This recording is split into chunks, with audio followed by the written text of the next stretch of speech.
कितनी पढ़े? 20 या 8? न तेरी 8 न मेरी 20, जितनी जनाबी मोहम्मद रसूलुल्लाह सल्लल्लाहु अलैहि वसल्लम ने बताई। मेरे भाइयों, ये नमाज पढ़ने जा तो रहे हो, लेकिन ये अकीदा दिल में रखो कि हम रसूलुल्लाह के तरीके पर नमाज पढ़ेंगे।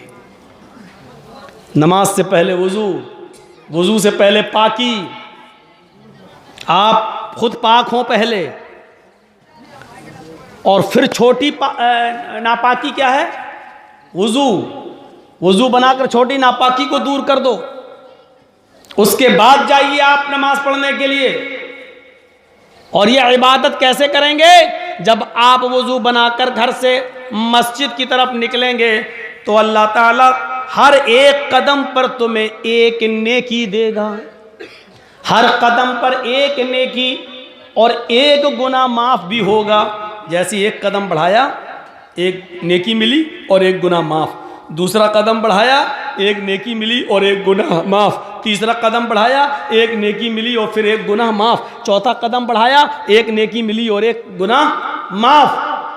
हजरत ज़ैद इब्ने साबित रजी अल्लाह ताला अन्हु जब मस्जिद से घर की तरफ, जब घर से मस्जिद की तरफ नमाज पढ़ने जाते थे, उनका घर मस्जिद के करीब था, लेकिन फिर भी वो छोटे छोटे कदम रखते थे। लोगों ने पूछा, इतने नज़दीक मस्जिद है और तुम जल्दी नहीं आते हो, छोटे छोटे कदम रखते हो?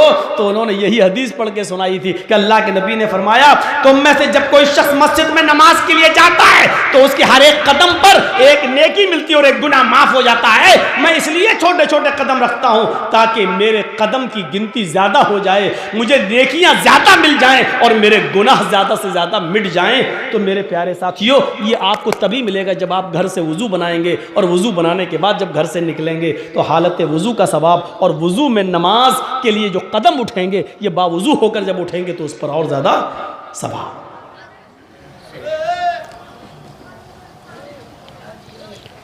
तो अल्लाह को पहले सबसे बड़ा मानो। जिन्होंने अल्लाह को सबसे बड़ा मानकर अपना कारोबार, अपना बिजनेस बंद कर दिया, वो मस्जिद की तरफ जाएं। मस्जिद की तरफ जाने वालों, अगर अल्लाह के लिए इबादत करने जा रहे हो तो ठीक, वरना मत जाओ। और अल्लाह के लिए इबादत करने जाने वालों, अगर यह इबादत जनाब मोहम्मद रसूलुल्लाह के तरीके पर करना है तो ठीक।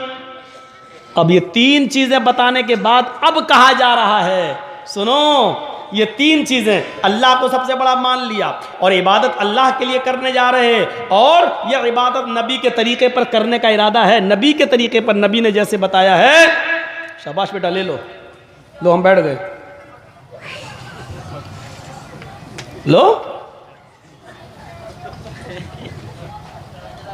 ये लड़का आगे चल के क्या बनेगा बताइए तो? अरे कुछ नहीं, उसके घर वालों ने भेजा, फोटो लेके आओ। इतना हम, आप जिस स्कूल में पढ़ रहे हैं ना, उसका मैं हेडमास्टर रह चुका हूँ।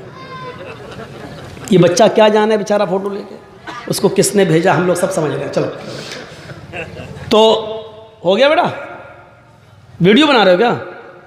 ओह, ये सब बन रही है, ये सब बन रही है।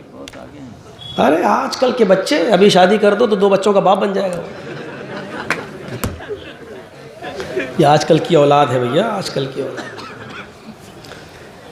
तो मेरे भाइयों सुनो, 3 चीजें बताई गई। उसके बाद पहले अल्लाह को सबसे बड़ा मानो, दूसरा जब अल्लाह को बड़ा मान लिया तो इबादत अल्लाह के लिए करो, और इबादत जब अल्लाह के लिए करने का पूरा अज़्म हो गया तो ये इबादत रसूलुल्लाह के तरीके पर करो, नबी के तरीके पर, रसूल के तरीके पर।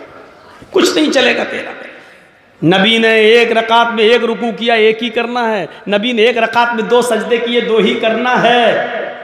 नबी ने ज़ोहर में 4 पढ़ी, अगर तू 6 पढ़ेगा तो गुनाहगार होगा। नबी ने मगरिब में 3 पढ़ी, अगर तू 4 पढ़ेगा तो गुनाहगार होगा। नबी ने फजर में 2 पढ़ी, अगर तू 3 या 4 पढ़ेगा तो गुनाहगार होगा।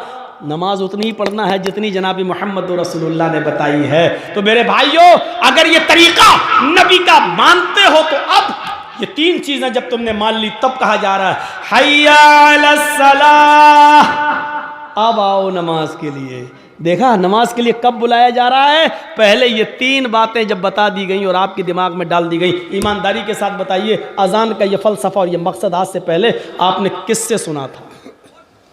हमें तो ये मालूम था कि नमाज अजान हो रही, चलो नमाज पढ़ना है। नमाज के लिए अजान हो रही नहीं, नमाज के वक्त को बताने के लिए घड़ी काफी है। नमाज के वक्त को बताने के लिए आजकल टाइम मोबाइल बतला रहा है। नमाज का वक्त बताने के लिए अजान नहीं है, अजान अल्लाह को सबसे बड़ा बताने के लिए और इबादत अल्लाह की बताने के लिए और तरीका जनाब मोहम्मद रसूलुल्लाह का बताने के लिए ये अजान दी जा रही है। जब ये तीन चीजें आपने एक्सेप्ट कर ली, कबूल कर ली, तब कहा जा रहा हय्या अलस सलाह, आओ नमाज के लिए।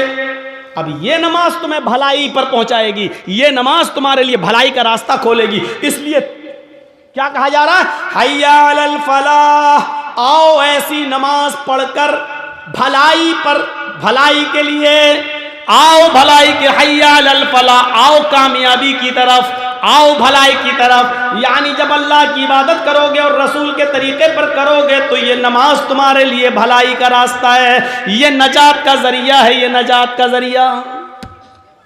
और अगर अल्लाह के लिए नहीं है और रसूल के तरीके पर नहीं है तो ये नमाज भी नहीं है और भलाई भी नहीं,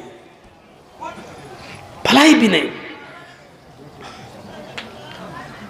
इसके बाद फिर लास्ट में फिर कहा जा रहा है, आए लोगों एक बार फिर सुन लो, अब तक अगर अपने घरों में बैठे हुए हो तो एक बार फिर सुन लो, अल्लाहु अकबर, अल्लाहु अकबर, अल्लाह सबसे बड़ा है, सबसे बड़ा है, ला इलाहा इल्लल्लाह, उसके अलावा कोई इबादत के लायक नहीं। आखिर में ये जुमला कहकर फिर दिमाग में भर दिया कि फिर सोच लो, अब भी घर में रहना है, अब भी दुकान पे बैठना है, अब भी बिजनेस करना है, अब भी सर्विस करना है, अब भी ऑफिस में रहना है।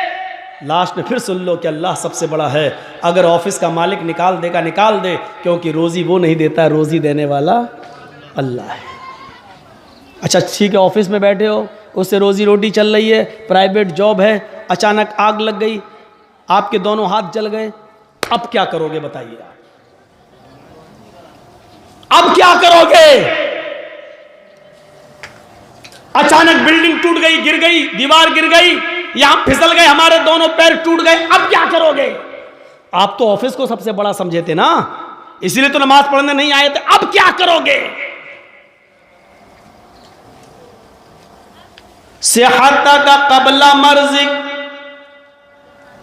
अपनी तंदुरुस्ती को, अपनी जवानी को, अपनी बीमारी से पहले गनीमत जान ले और अल्लाह की इबादत कर ले। तसव्वुर करो, अजान का मकसद ये है, इसलिए होती है ये अजान, इसलिए दी जाती है ये अजान, ताकि अल्लाह का सबसे बड़ा होने का तसव्वुर हमारे दिमाग में रहे और अल्लाह की इबादत करने का तसव्वुर हमारे दिमाग में रहे और इबादत जनाब मोहम्मद रसूलुल्लाह सल्लल्लाहु अलैहि वसल्लम के तरीके पर करने का तसव्वुर हमारे दिमाग में रहे। दुनिया में बहुत से नबी आए, सुनिए,